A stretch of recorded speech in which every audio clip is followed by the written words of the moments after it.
I gave this talk last year in Seattle, and I really enjoyed giving it. And I haven't practiced it once since I gave it, but I want to give it again for free now, for just like this. I call it a director's cut, where maybe I'll go longer than I would have on stage, and in that spirit, I'll be able to tell you more about some of the things I was thinking about when I was making this presentation. So this presentation is called Deceiving for Good. Because and I believe that design is deception. This is not something I've invented. This is a common sort of mentality that design even comes from the word to deceive.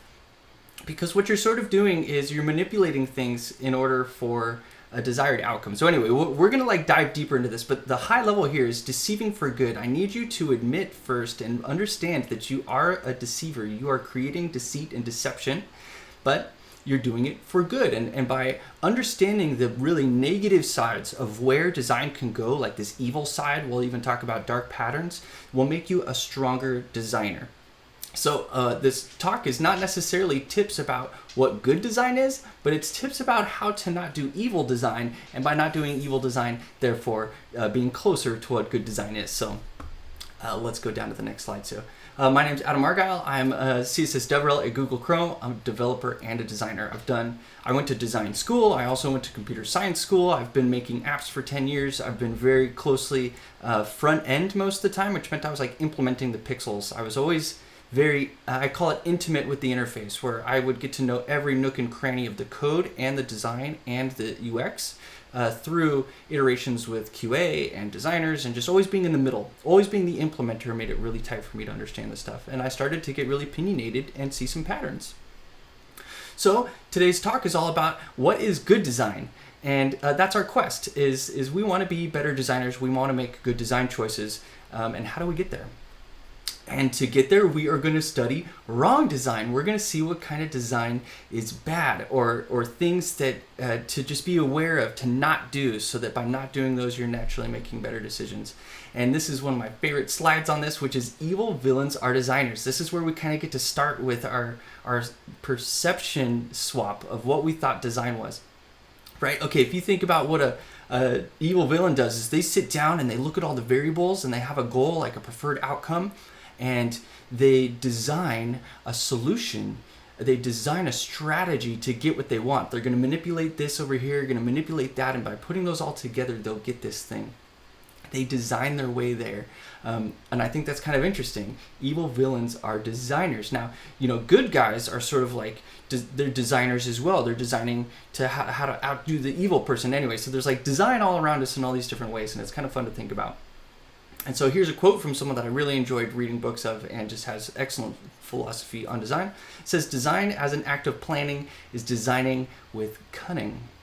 And this is, again, you need to be considerate that as a designer, you are tricking people. You're not tricking people, but you are definitely paving a way that looks more enticing than another, right? The act of planning, whenever you're planning something, you're trying to manipulate and change the direction that something was going in favor of a goal that you either think they want, or that that they want.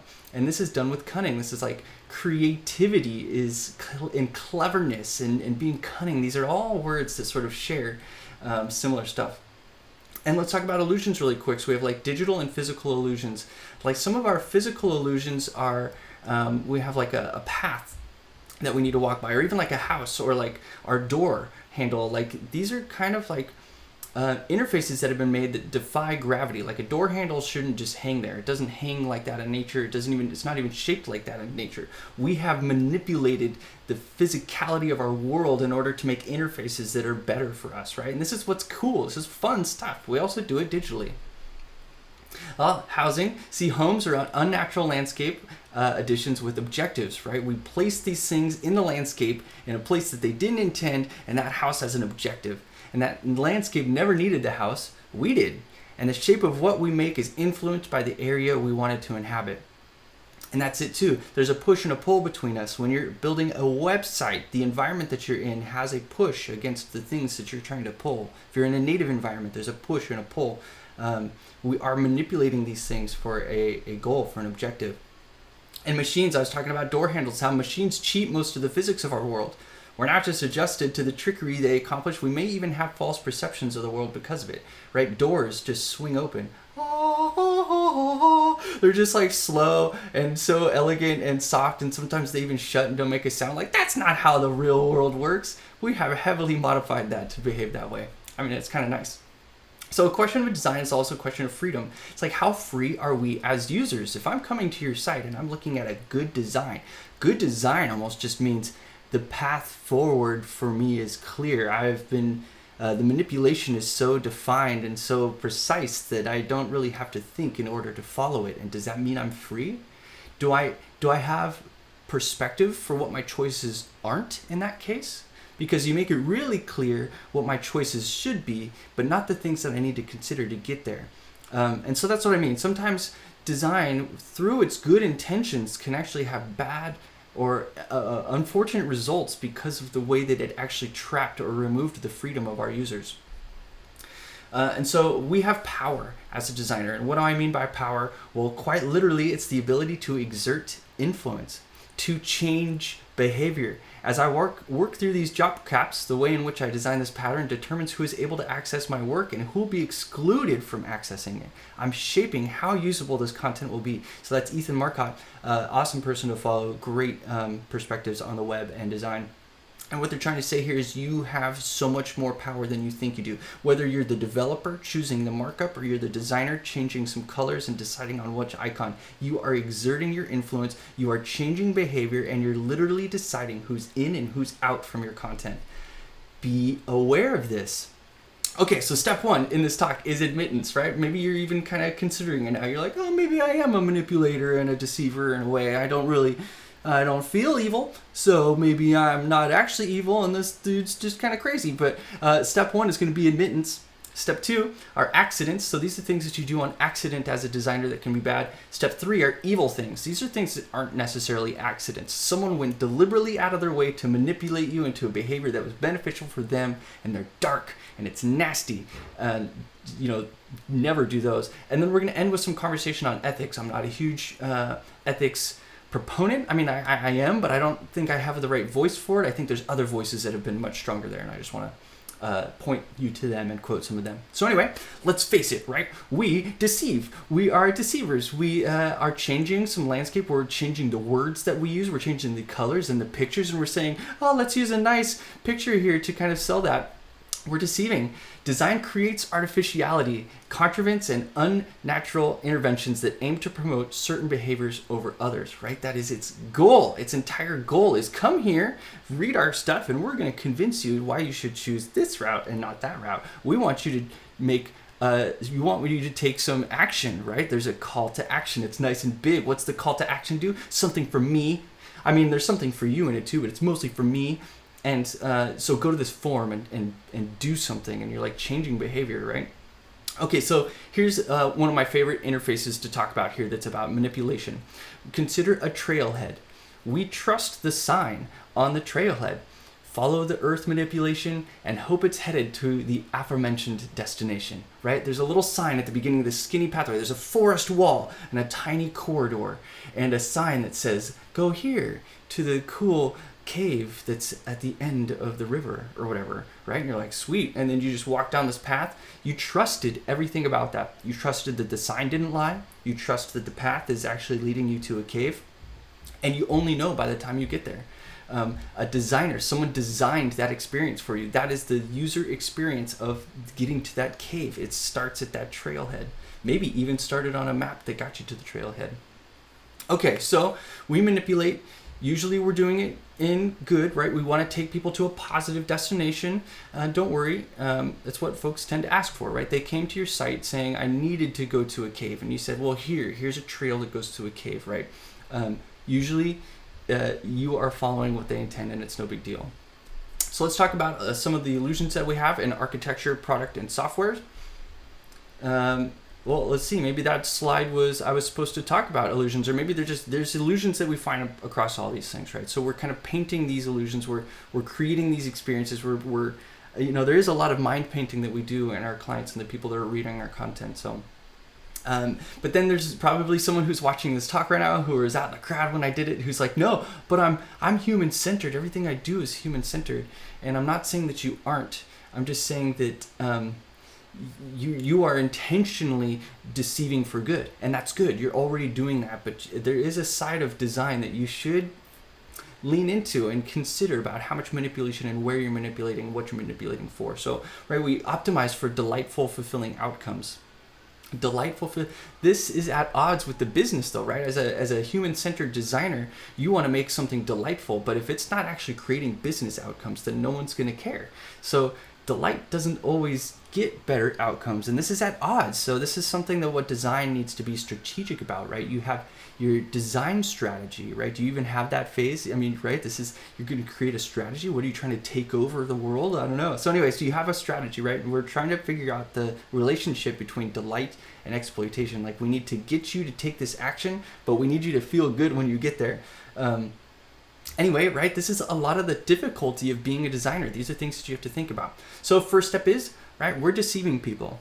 We are trying to do it for good, and we're trying to make sure that the variables and the options are there and that people feel empowered, right? The first step, though, is admitting it. We need to know that we are a deceiver. Now, this is your choice. You get to pick right now. You a good guy or a bad guy? Are you gonna wear all black and have a red sword, or are you going to, wear gray and have a blue sword? I don't know. It's time for you to pick. And the next step here is for us to know our enemies. So we need to know the things that are really bad to do, or even the things that are potentially bad, so that we can do the right thing, right? So know your enemy, teach your eye to see the tricks. So the next couple phases, we're going to go through tricks and things that are important for you to be looking out for as a human-centered, positive, good deceiver.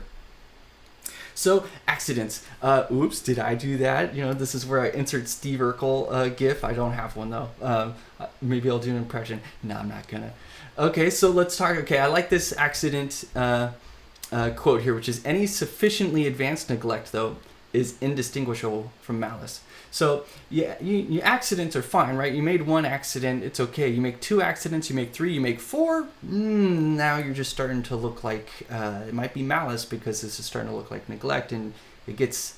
So anyway, you have to be careful. They are mistakes at first, as you're a beginner, or even as you're just studying this stuff. But be aware that as your mistakes continue, you might be looked down upon. Okay. Accident number one, let's talk about color in UI, right? It has this power to create emotion. It's culturally relevant and contextual. It can change in these environments. You can promote things with color, and you can demote things with color, right? These are some of the powers that color itself has to deceive. You can change perception about something with color, right? So here's a good example. Oh, I don't even know if you can see that. Let's see, can I zoom in on here? No, I can't zoom in. Oh, I can, good. Here you go. Okay, so if we're talking about color, this looks like a dark pattern here. I don't know if this one's an accident. Maybe it was. Maybe it was an accident in the CSS, but can you see that there's no link right here? The link is white text on a white background. Something was demoted. In fact, it was unsubscribe. Unsubscribe was demoted from that email. If it was an accident once, right, that's okay. If it's an accident more than once, that is not okay. Be weary of how your color can promote or demote. Okay, so now we just have like straight up UI demotion. So this is the form of buttons being extra small, links being extra small, something being last in the list, right? You're sort of like taking something and trying to put it out of the user's viewport so that they're not making a decision based on that. So here's a good example, a drop-down list where the choice of one is the last choice, and it's written in, it's just got the long form of the word. So they're really trying to make it hard for you to get one of this, but making it really easy to get 10, right? If this was an accident, this is pretty tricky. This is where you're promoting and demoting very explicitly. Okay, so UI nesting. So this is another accident that I see a lot that can happen, especially when you're building like dashboards or robust client-side applications or web apps. You can have menus inside of menus and menus, tabs and tabs and tabs, and modals popping modals, right? So these are UI nesting scenarios, which these are easy accidents to get into. So an example can be seen here. I'll zoom in on this. So we have a menu with a menu with a oh, look, I went to another slide, to a menu. to limit ad tracking. You have to go to general about advertising limited. I would imagine that was in privacy or something somewhere. Oh, look, privacy was even in the first menu. So anyway, right, it feels demoted. And as a user, I feel like that type of deception is a little intentional. UI blocking, so this is where you overlay with no visible close button, like something like takeover ads. Layout shifts, so this is anytime you have like asynchronous data coming. It's really easy to go grab a framework to start building components that are rendered client side, to go start getting, you prototype with like a local object and there's no issues, and then you hit the remote database and now you're kind of waiting for data, and you see these like shifts of content happening as data comes in and now the component can render. Okay, that gets really, really tricky for your users because they can be right about to click something and something loads right in where they're clicking. And so you got to be wary about asynchronous elements that are being rendered. Components loading components can also be an issue. So here's one that happens to me on GitHub, though they've changed it since I gave this presentation, which is as you're typing an issue, it will autofill other issues that match something similar. I love the idea of this. The bummer is as I'm typing my thing and I go to click in the comment box, options and links show up underneath, which I end up clicking because I wanted the comments, and this layout shift just sent me somewhere else. There's also accidents where you can have just like straight up lies in copy. So you might not have written them, but you enabled them. So you put them in the code, you put them in an email, you put them in somewhere, and they were lies. And that can be an accident at first. But as the designer, as somebody who's responsible here, I'm hoping that you can be a good person, a good deceiver, and make sure that the things that you're doing are positive. There's also trick questions. So these can be easy accidents like double negatives and complex confirmations.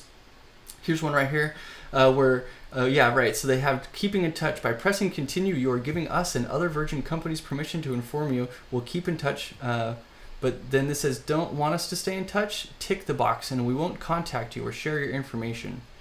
So you're basically forced into this thought process now. You're like, am I checking it or unchecking it to not get it? And that's annoying. So then we have annoying things here, which is like 1, 2 clicks. So we have lots of clicks to get somewhere. Oh, and here was an example of what I mean by this awesome GIF. Let's see if I can zoom in here.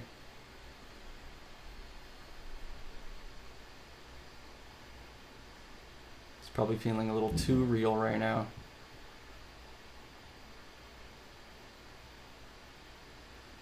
Oh, come on, when does it stop? Oh, now there's a chat widget.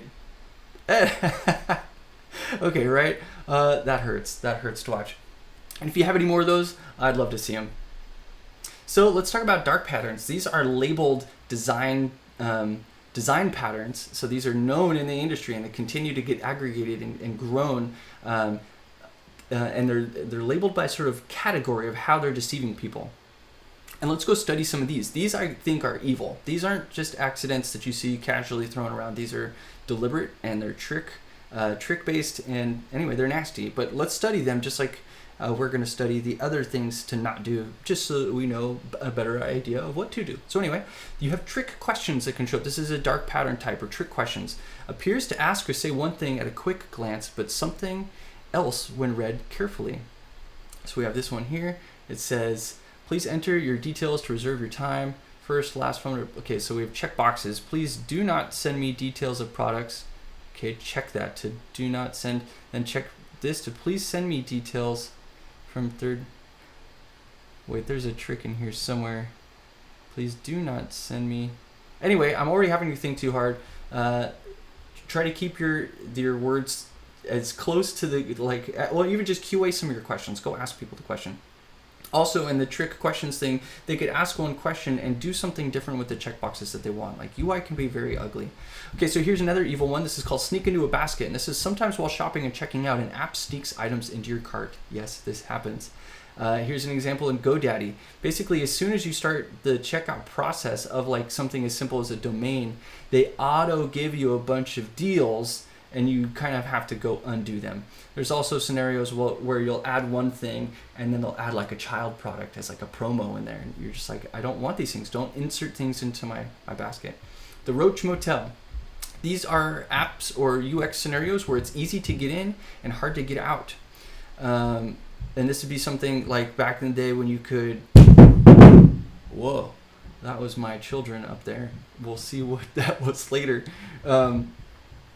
It's limited to subscribers. Okay, this was back when you could get like a whole bunch of free stuff if you oh right, this was you could only quit if you filled out a form and mailed it.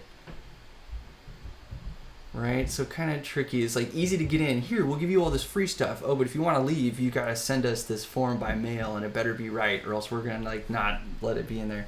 There's also this one called privacy zuckering, and this is unknowingly or unintentionally giving up public information about yourself. And this happens all the time. Pretty much any social network you get onto, or where you're submitting your information to, you need to know that that's private and it's not going to be sold. Usually if a service is free and they're collecting information about you, that's going to be a way that they're making money. We have price comparison prevention, and that's where COVID-19, working from home, this is fun. I mean, that's why I'm doing this anyways, because it sounds fun. This is where you're preventing informed decisions, so where users can't actually compare two things together. So in this view, we have, we can see how much it costs only when it's selected, but I can't compare it to the other items. And so I have to sort of like stash and memorize different variables in my head in order to do the comparison, because they don't want me comparing. That's rude. So anyway, a lot of this stuff is just rude. It's just straight up rude. So anyway, don't do this stuff. Okay, now we have misdirection. This is where you draw attention to distract from something else. I remember this one. I was buying a seat and they snuck in, or it was basically I was buying a seat and they made it sound like I could only get one price, which included some, what was it? They snuck on a fee, like a $5 fee. It's like, pre-selected seats. That was it. If you choose a pre-selected seat, it costs you $5. But if you just click the seat yourself with your mouse, the fee went away because you picked your seat. It was really tricky. Okay, so now we have hidden costs. Surprises at the very last moment. This is you go to checkout, all of a sudden there's more costs in there. I mean, you don't even have to see this comp to kind of know what it is, but you went to go check out, you thought you had a $15 basket, and it turns out you had a $35 one after all this blah, blah, blah, blah, blah, blah, blah stuff. Right, now we have bait and switch. So this is where you're enticed by one thing, and once you show interest, another thing is swapped out. This is really common too. This one, yes, Windows 10 upgrade. I think the only way to actually not do the upgrade was to hit the X. Because yes, exit or disable Windows 10 both went to the same place. It's like you came there for an upgrade, but you ended up, I don't remember. I mean, this presentation was last year. Sorry if I can't remember that one. And we have another one, which is confirm shaming. So this is where the text around the option to decline shames the user into accepting it. This one's funny on Amazon. And I've seen this too, where it's just this like, they shamed me into saying I don't want Prime. No, I don't want unlimited one-day delivery. It's just like, what? That's so mean. Don't make it sound like I'm really doing you wrong or something like that. I just don't want your stupid additional service. Like, right? Okay. So then we have disguised ads. This is where they're blended into navigation. They're page imagery. They're things that want you to click on them because they look like they're native, but they're not. And I'm sure some of you remember stuff like this. You came to this page to download a plugin or something, but you ended up hitting the biggest of the download buttons, which look, there's two, and you don't really know which one's for you, but that's the whole trick is they're going to get a click, but it's like a rude click. It's a trick click. It's not the same. Here's Pinterest showing you that's not a pin. You didn't pin that, but it sure looks like one of your pins, doesn't it? Okay, forced continuity. This is where you temporarily, something's temporarily free, you sign up with a credit card, and you have to cancel after the trial. We've all seen these. This is super annoying. The worst one that ever got me was Audible. I have all these credits now just because I forgot about it. And then it was really hard to get out. It was also a Roach Motel, so it was really easy for me to get into Audible. It was really easy for me to keep paying them, really hard to escape. Friend spam. We've seen this one too, where they ask for social access to do one thing, and then they go use that whole list to do something else. Super mean. This might look familiar. So I swear, every time I log into LinkedIn, they're like, "Do you want me to contact all your friends?" I'm like, "No, I don't." And I'm kind of regretting I ever let you do it once now, because it's been like 5 years. Okay, so I'm going to end with a quote from Severus Snape on dark patterns, and it's, "The dark arts are many, varied, and ever-changing and eternal." That was terrible, but hopefully you know what it is that I mean. Anyway, this is just saying that designers and the way that they do dark intended design is gonna continue on. It's only gonna get stronger, and it's only gonna get worse. So there's a link here. I'll share a link to these slides in my YouTube post that I upload. There'll be links here to sort of the Hall of Shame of dark patterns. You can go check them out. So with dark knowledge, we can now do some dark arts prevention, and we can talk about design ethics, because now we know what not to do, which should make it easier to know what to do. So it's easier to know what not to do is the little subtitle there. So here's my list of things to be thinking about to be a designer for good. You need to have and practice empathy for your users, of all the different types of users, not just the ones in your immediate circle. You need to open your perspective up, reach into far distances, and empathize with those users. You need to be always thinking about privacy. You need to be thinking about transparency. A UI, the best UI has good feedback. Good feedback to me means that the interface is continually telling me what it's working on, how it's working on it, how much time it thinks is going to happen, so that I can be rest assured that I'm in command. The more transparency and the more feedback a user interface gives me, the more I as a user feel like I'm in control. We have consent. If you're going to ask for something, make sure that users are consenting. This be upfront, again, transparent. Tell them what you're going to do and be fair. Don't be a turd. Don't be a turd. Be a good designer.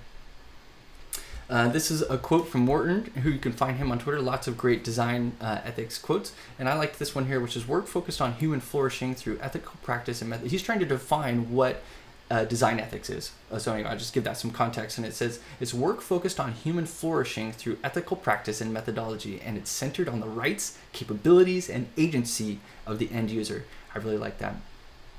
Well said, Morton. Sometimes users will be seen as a means to an end. If that is a scenario you feel you're in, you can know that you're working with some people that are in the dark arts. Here's another one. Optimize for predetermined profitable outcomes, aka find the best ways to exploit your susceptible human who has all these flaws. Let's lean into all these flaws, like they have limited amount of time and they're only going to follow the path that we want to create them. They'll just go down it. Don't worry, they're dumb. That's really rude. I liked this quote from Scott Gell, where he was talking about performance and just ethics about design a little bit as well. And he made a cool acronym called ASPIRE, where you should be making things accessible, secure, performant, inclusive, responsive, and ethical. I strong agree, Scott Gell. And this last one here, I'm just going to read his tweet. This is from Sunil Pai, and it says, let's say it for what it is. Accessibility is true UX design and development. Actually giving a crap about your users and how they feel and navigate your UI is of utmost importance, is what he's trying to say here. The rest is just pretty pictures. I totally agree. If you're going for true UX, best UX in class, accessibility is not just a bolt-on. That's built in from the beginning, and you need to be thinking about that throughout. And it will only make your design stronger. It never makes it weaker. So what is good design? What did we learn about good design today? Well, we learned a lot about what's wrong, and now we know closer to what's not wrong design. So we might not know what good design is, but we know it's not wrong.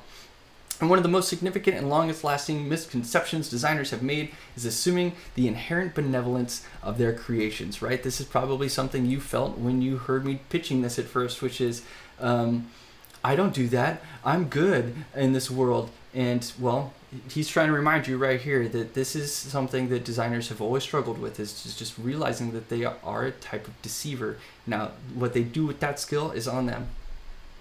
So hopefully your eyes have been opened a little bit, and now you won't overlook the two-faced nature of your work. And all creations have a dark side. If you haven't seen Black Mirror, go watch it. They basically thrive and create stories that showcase the dark side of UX, where people might not have explored a negative potential far enough as they did the positive potential. So again, just not noticing the two different sided nature of your work, Black Mirror will lean in entirely into the dark side and show you what's there. And our final slide is me kind of just summarizing this up, is studying the deceptive realities of our design practice illuminate the good ethics that most of us believed we were fighting for this whole time. So I hope you liked this talk. It was kind of an interesting format for me to do. I even had some fun interruptions. I hope that didn't take away from it much, but maybe I'll do this again and sort of show other talks that I've given and just do a little virtual recording. Thanks for watching. Leave me some comments. Tell me what you think, and go be a good, positive designer in this world, won't you? Thanks a bunch.